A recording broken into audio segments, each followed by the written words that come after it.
Assalamualaikum. Waalaikumsalam. Buat apa? Duduk saja. Sudah motong. Sore nào? Sore. Mẹ cái nào? Mek motong dak kelek lagi. Tahu lagi. Ye no. Bertugung nih. Tunggu kapo? Gue milih ni lah. Ni ke? Tahu lagi. Tak tahu lagi.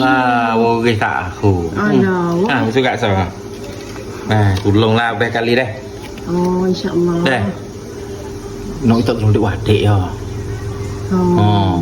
Deh, tanya mek tak ada. Kita lagi mek tak? Insya-Allah. Deh.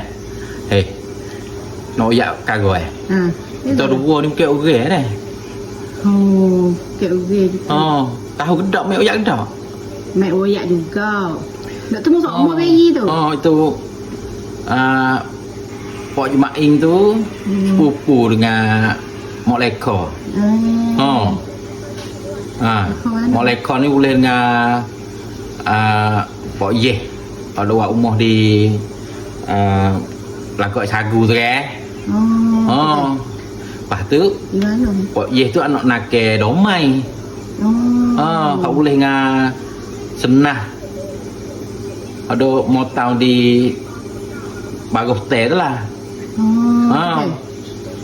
Pak kita ni tu bukan orang lain lah tapi nak kata tu. Deh. Bakal tu sing belaka apa? Deh. Tu sing dia ada dua wadik. Tu sing dengan Cehok.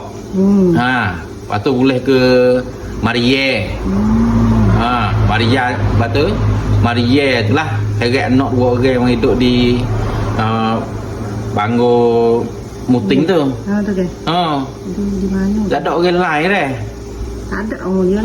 Tak ada jauh. Okey, kita dua ni bukan orang lah. Deh. Tolonglah beberapa kali. InsyaAllah dah. Tak apa lah kalau mek kelek mari nak. Deh. Bayi deh. Butir dulu ni deh. Betul apa ni? Tak apalah. InsyaAllah. Okey, tak apa nak pergi lain lagi deh. Ya. Jangan lupa lah.